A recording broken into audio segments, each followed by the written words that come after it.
time. Thank you very much, Dr. Thomas, for joining us. Good afternoon, everybody. I want to welcome everybody to Kigali Foreign Affairs Council. We're very excited for the conversation we're going to have today because our speaker, Dr. Pham, just wrote a book that's fantastic, and we're excited to have our moderator, Dr. Alice Karekezi. And congratulations on your PhD, Dr. Alice. And I want to welcome ambassadors who are joining us today. Thank you, Excellence, for joining us and everybody. So we have around, I see 210 people joining us.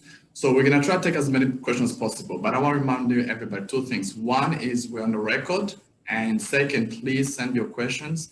And at the end of the conversation between Dr. Paul and Alice, we'll take the last 10 minutes to take your questions when the first 20 minutes are done with the conversation. Everybody, so thank you so much for joining us. Alice, please. You. Thank you for having me. Congratulations, Dr. Alice.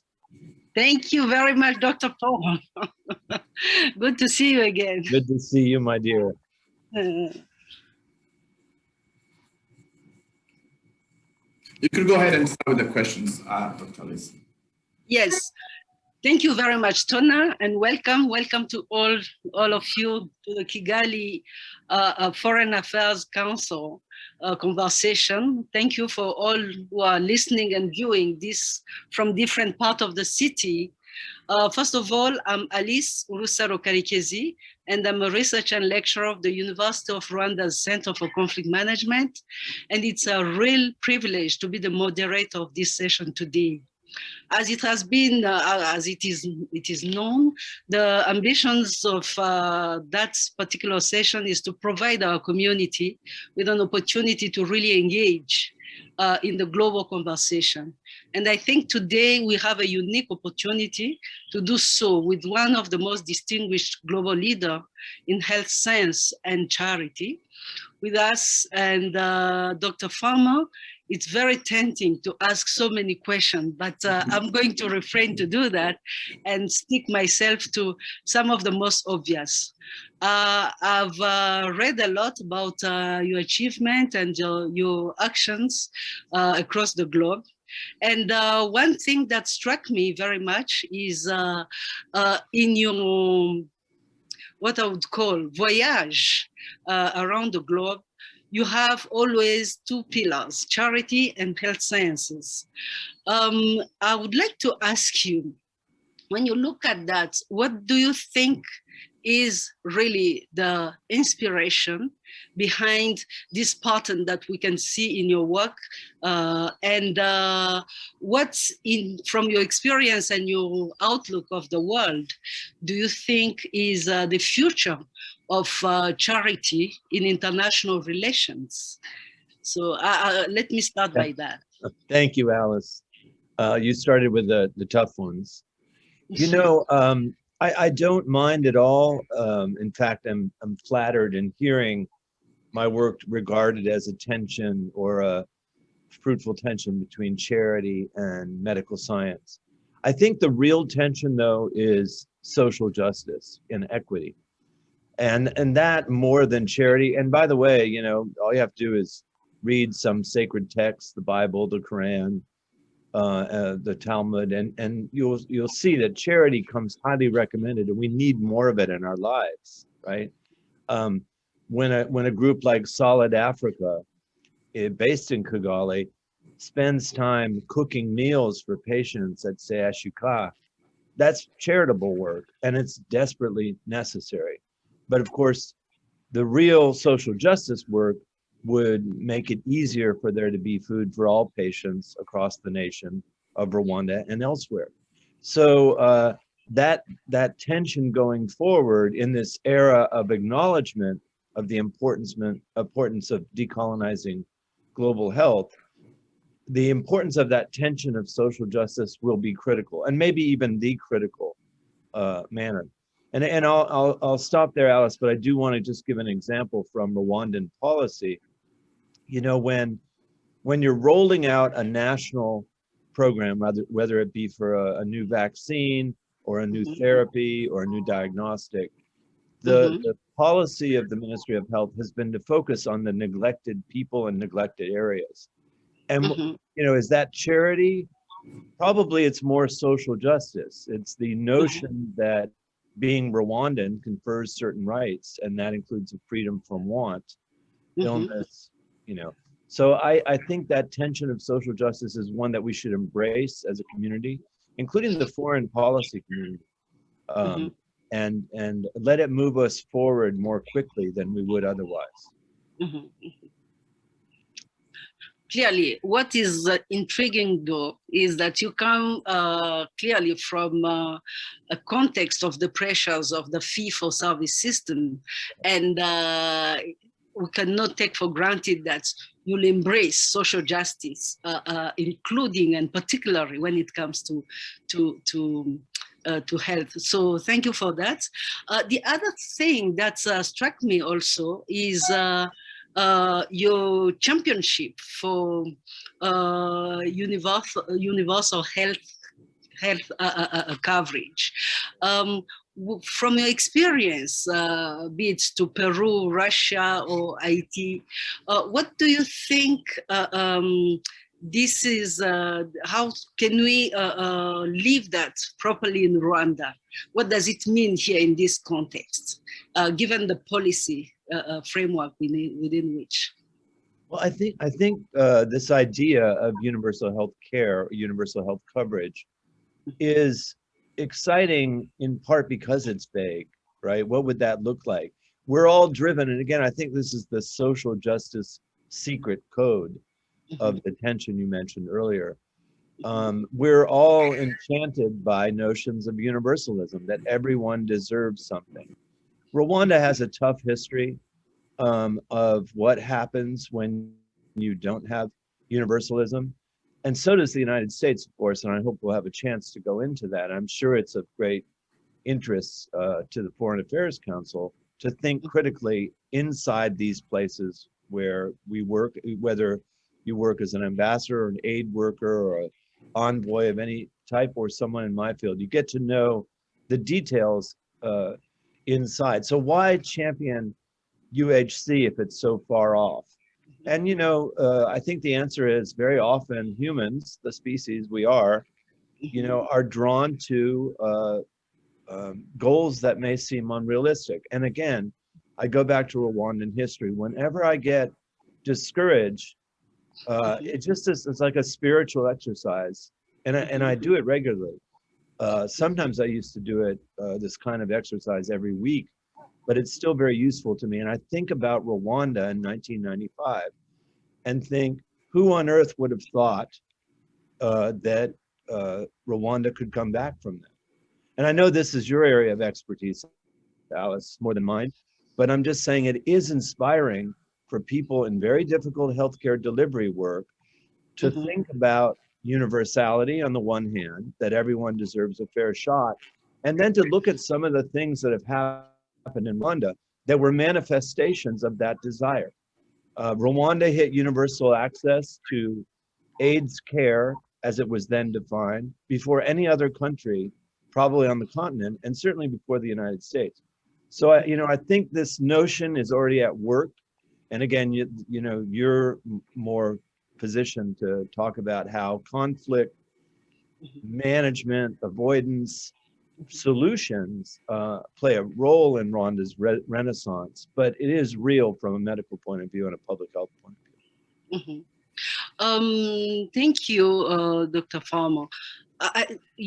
When I dissect your one of the your key achievements, partners in health, I see a model, a potential model of cooperation with different actors, and also a great focus on of intervention at the level of precisely primary care. What could you tell us? What lessons have you learned from that, apart from what you have just stated? How do you think cooperation can develop in that direction from the lessons you have learned all over the world, and particularly for Rwanda? how intervention can also mean cooperation between, is it a viable model for others? It certainly is. And of course, I know, Alice, about the many errors that have been made. I'm sure there are many I don't know about, but looking back over the history of post-colonial foreign cooperation as defined by states and diplomats, there's a lot of, mediocrity, a lot of self-dealing. It's not a pretty field, but there are some lessons that have been learned, I think, that stand us in good stead to make cooperation and development much better and much more effective. And again, Rwanda has been at the forefront. But let me give just again a couple of very pragmatic examples of things that we learned. One of the reasons we were invited to Rwanda in the first place by the president, and then also a couple of cabinet members, was because we had pioneered a model of delivering complex care in rural Haiti.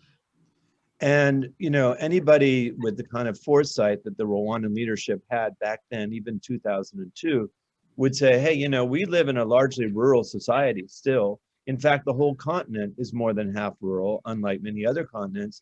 We need to have a model of healthcare that can reach people who've been shut out of modernity in both healthcare and education. And that was very much the Rwandan way forward. And as you know, it came out of a lot of very painful discussions that went on for years. But what emerged was that strategic plan for a nation in various forms, right?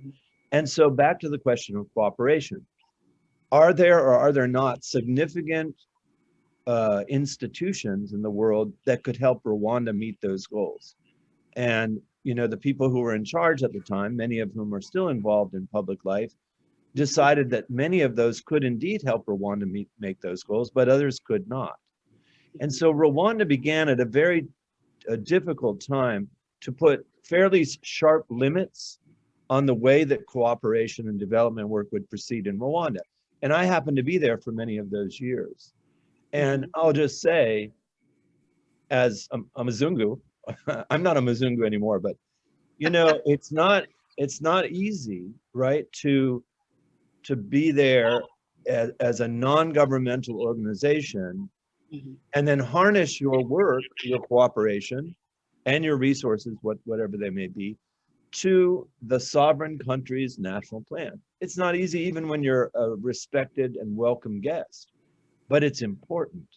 And that's why I think, there are many, many reasons. We've been studying Rwanda for many years, the turnaround, which is the most significant one in human history. And let me add to your 210 people listening, what Rwanda has achieved in healthcare terms should be very, very familiar to all of your listeners, because it is so record-shattering. The declines in mortality seen in Rwanda over the last 20 or so years are the sharpest declines in mortality ever seen anywhere at any time in human history. So we better learn the lessons of how cooperation either helped move that forward or hindered it. Now, obviously, it mostly helped it. So because Rwanda did extremely well and much better than its peer countries. Now back to learning lessons from Rwanda.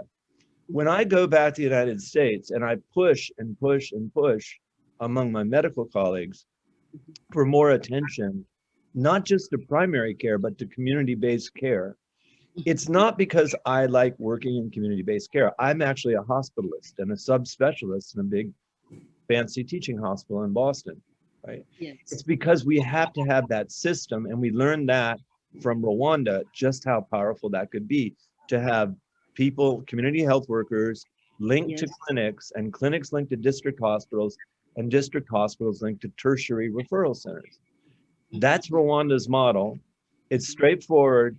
It's well-financed considering how limited Rwanda's resources are. It's well-financed by public treasury dollars. And I think the smart money in cooperation and development has signed on to that bandwagon and can be justifiably proud of Rwanda's progress and how they contributed. We have taken these lessons back to the United States. We've pushed very hard for contact tracing, some of the obvious public health interventions that Rwanda has made over the last 10 months or so. We've tried to copy those because we're not doing anywhere near as well as Rwanda is in responding to COVID either. Mhm. So would you say that there's, in addition to the obvious needs for social justice and equity, there is need for a system that is auspicious to that kind of community-based health and so on. So, You know, and I would say, Alice, that since a lot of places don't have those systems, so they can build them, right? I mean, Rwanda built that system. It's not like some people talk about Rwanda before 94 as some unspoiled place, you know, the Switzerland of Central Africa. That's not the way it was at all, as everybody knows, right? That system didn't have to be rebuilt. It had to be built from scratch, right? The one I described.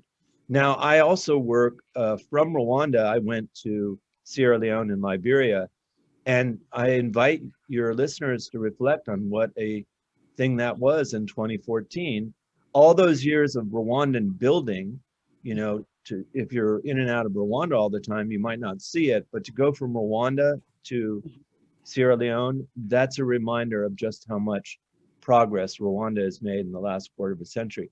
Unfortunately, since the wars ended there, that progress has not been made or sustained. Fortunately. And because we are in the times we are in, what could you be your diagnosis of global health as it stands today? Perhaps we are coming from darker places to lighter one, but what would be your diagnosis? How do you see the health of the future after COVID-19?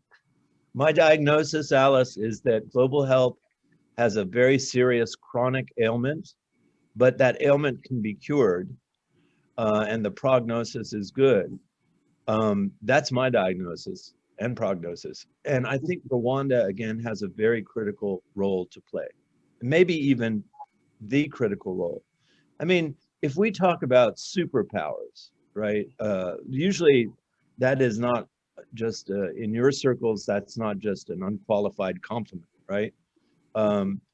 But could Rwanda be a superpower in innovation, healthcare, wellness care, in addition to tourism, you know, other kinds of business ventures that are being favored there? I think it could. And when we, after 30 years of doing this work, when we decided to finally build a university focused on global health equity and on the tension that you brought up in your first question, we knew that Rwanda was the place to cite it, because that's where, again, the greatest progress in recent human history has occurred, and it's understudied still, right? And there's a modesty among some Rwandans involved in that work, and that should be dealt with by just having people say, hey, this is what's happened in Rwanda, and here's how we think it happened, and here's what other countries and settings can take from this. I think it's really critical that we have a university here. Now, the University of Rwanda is, of course, our flagship national university. The University of Global Health Equity in Butaro is in a very different endeavor. It's sited again in a rural place, just like our work, our direct service delivery work has been in Ringwabu, Garehe, and Burera. It's sited there, and it focuses, in a way, it focuses a lot on young women as the future. This is why the prognosis for global health is good, because the young people, and they're all young compared to me, but I mean, some of them are very young, just starting their medical studies. Others are more seasoned professionals. They're why the prognosis is good. And personally, I would love to see there be a shift in gravity in global health equity work to the continent of Africa, but also to Rwanda, meaning the leadership, the ideas, the innovation, the key research, you know, the rollout of new developments. That's where this could happen most quickly. If I could give one example, and now I'm not authorized to give this example, but you know, it's just an idea.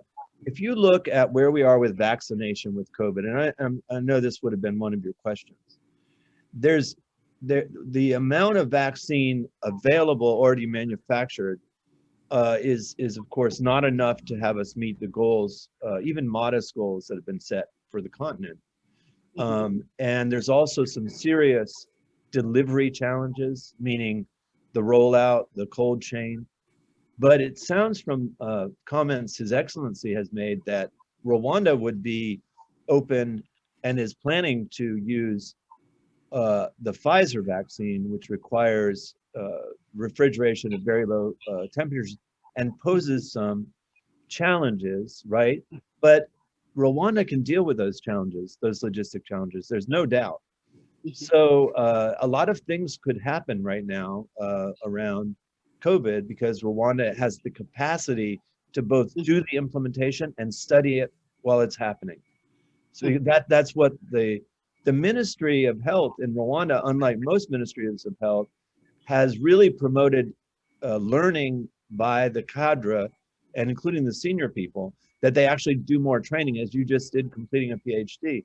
That kind of attitude for our staff is critical.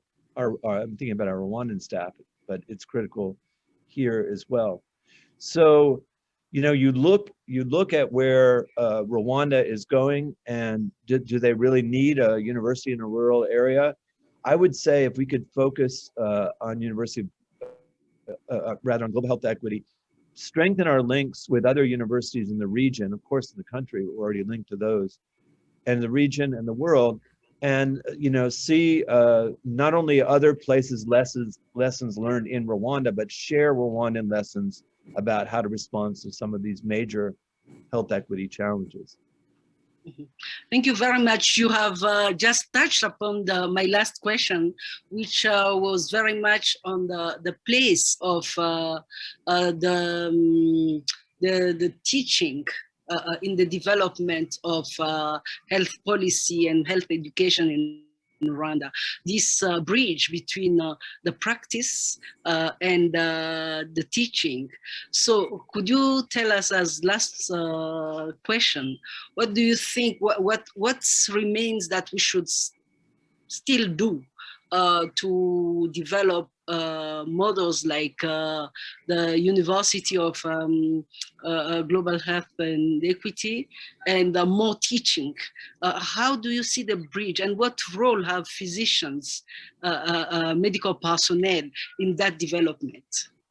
Well, you know, some of us are on a trajectory, the physicians, that we've been a little slow, I think, to embrace.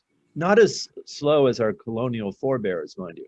For example, the British showed up in Sierra Leone, you know, in way before the 18th century, but by the 18th century, they had sort of taken over, and they were there until 1963, I think, and they never founded a single medical school, nor did they found a nursing school. So across the continent, that's what you had, wherever the French, British, and Germans were, and I'm sure Portuguese and Spanish as well. I don't know. My point is, the great medieval universities of the northern part of Africa, you know, were kind of forgotten, and those universities were rarely founded elsewhere on the continent. So there's a lot of catch-up work to do, as you know from your work as an academic, in the African university. But the thing about there is this chance now. There's a lot of private capital in Africa. There's a lot of wealth in Africa. There's a lot of economic growth in Africa. The problem is that our forebears, particularly the ones who came from Europe, never really showed us how to link extractive colonialism or extraction of anything to investments in healthcare and education, right? Maybe in Norway, but not in Sierra Leone. So now is the chance, I think, for us to have a real, the Renaissance we're describing requires universities. It requires centers of learning and teaching. And so back to your question about teaching, the question that we posed, and Vice Chancellor Benegwahu is an expert on this, as is the Dean of Bebe Bekele. The question we pose, is there a different way to learn how to do medicine? And of course, there are many different ways to learn. Some of them came from business schools. So, but others really are about, let's stop with this theory versus practice. Let's get people involved in service to their communities from day one of learning. Let's remind them that they're not the boss just because they're a doctor. You know, they work on a team. Often those teams are led by nurses. They need to, you know, a different way of being. And we can teach like that too. And we'll all learn in the process. Thank you very much, Dr. Paul Farmer. I'm not going to monopolize the conversation, and without much ado, thank you, and give the ball back to our convener, Tona. Over to you. Thank you, Dr. Alice. So we have a couple of questions. So I'll try to take as many as possible in 8 minutes we have left. So Doctor, the first question is from Dr. Manzi from the University of Kigali. What do you think health sector was not ready for this pandemic, even countries like the United States or UK that are an advance in health and medical? Well, you know, that, Dr. Manzi, that's a question that we're all going to be struggling with for many years to come, right? How do we explain not only the colossal failure of the United States, for example, but the colossal differences between, you know, Singapore and Italy. Yeah, and so those are really important exercises. Rwanda and Tanzania, for example. Now I've spent some time in Rwanda recently, so I have some ideas about that one. But I think if we start with the United States, some of the reasons are the ones that often get discussed in the newspapers. And that's about failures of leadership. Now, how failures of leadership work, how they get into the national psyche, how they get into the programs and plans, is a very understudied arena. And again, here again, I think Rwanda has some things to teach us about how leadership can work, you know, in a positive way, also a negative way from previous times, but in a positive way. So I'm going to say we've had very poor national level leaders on COVID-19. I'll go ahead and put that at the top. But don't forget people like Tony Fauci, who is a revered figure here and in Rwanda. He was, you know, we had those experts before. So that again points a little bit to the Trump-Biden difference, I would imagine. But now let's get right into the meat of it. We have an entirely fractured national healthcare system, one. It's heavily reliant on fee-for-service, two. The public health system, in contrast to Rwanda's, is very, very underfunded. Now, of course, the United States is rich and Rwanda is not, but I'm saying the fraction of their public treasury dollars that go into public health is much larger than in the United States. And then finally, and this will, I think, shock a lot of listeners, Rwanda has 12 million citizens, Massachusetts has 6 million, but Massachusetts also has 351 local health departments. So when outsiders wonder, well, why do the Americans have everything state by state? It's even more complicated than that. It's often county by county, district by district. And a district in the United States is a school district, not like a big district like in Rwanda. So then there's that fractioning, right? Which can be very powerful when you're looking for local response and engagement, but it's very difficult with a national rollout of anything, right? So that's, you know, then of course there were some technical problems, right, around the testing regimes early in the first months, and that was a very bad time, right? And now there are new problems that are going to be felt in Rwanda as well and elsewhere, new variants, et cetera, in the face of a very troubled vaccine rollout. At the same time, I think there will be a good vaccine rollout, meaning good with good coverage. But here again, imagine if Rwanda were to pioneer a vaccine rollout that included using what's called ring vaccination around clusters of cases, right? So let's say you start a rollout next month, and in addition to the very planned phased rollout that is already, you know, in the works, that is the elderly first, healthcare workers, et cetera. When there's an outbreak, what are we doing in the United States? We're not having ring vaccination, and we can barely do the contact tracing, right?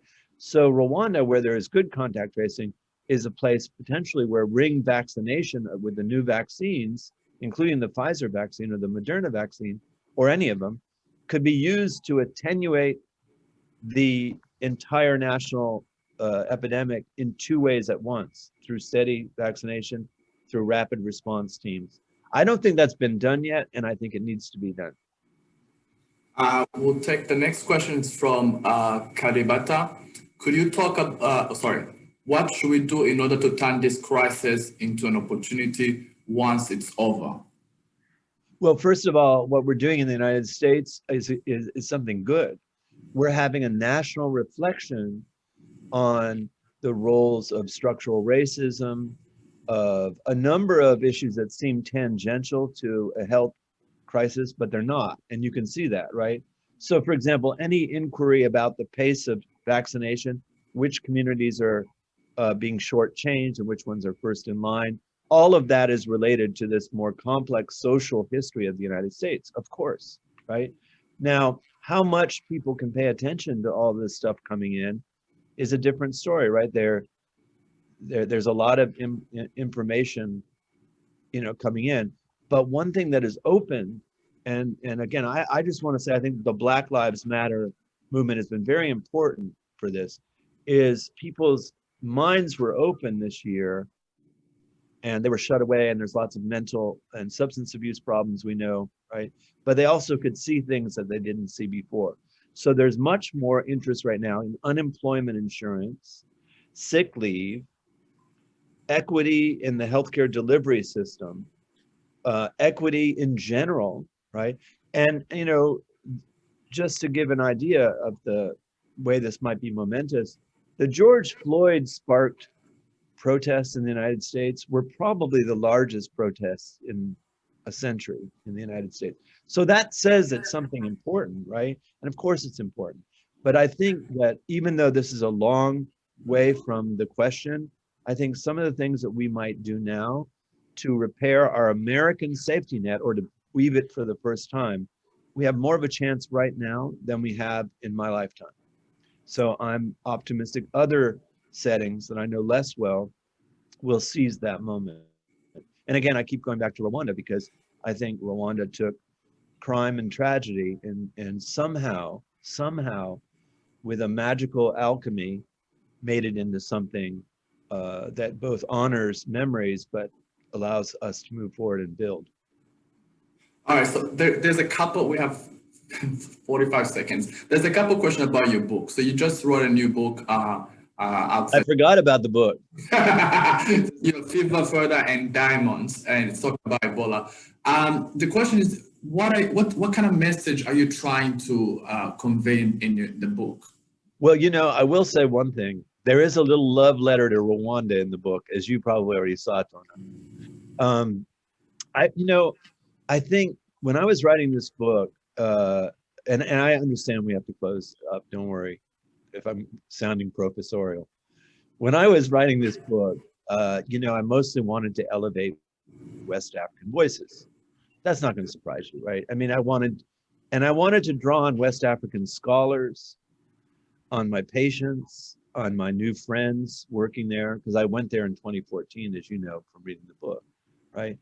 But I also wanted to say a lot of things that I've always wanted to say about what you can learn in 35 years of doing this work. And I wanted to put that in there too. So there's a little love letter to Haiti as well as Rwanda. It's a very personal book, even though it doesn't seem that way, because, what with the 100 pages of endnotes and all. But it is, I hope that a lot of people in Rwanda read it, and I intend to, help make it available somehow, because I want my friends and students and colleagues to, just to have it on hand. I know it's long and it's kind of a downer, but it's kind of like my life post Rwanda. There is no post Rwanda for me. So It's fantastic. All right, we run out of time, Dr. Fala, and Thomas, thank you very much for your time, and it was fantastic for this conversation. I would strongly recommend everybody to go buy the book. I'm in the middle of it, you know, taking me a little bit longer to read it, but please, everybody buy it. And there's a wonderful documentary on Netflix about your work with patterns in health. Fantastic topics you touch on that. So I encourage everybody to check it out. But thank you very much and have a wonderful evening, everybody. Thank you. Thank you all. Murakoze cyane akazi keza. Musi mwiza.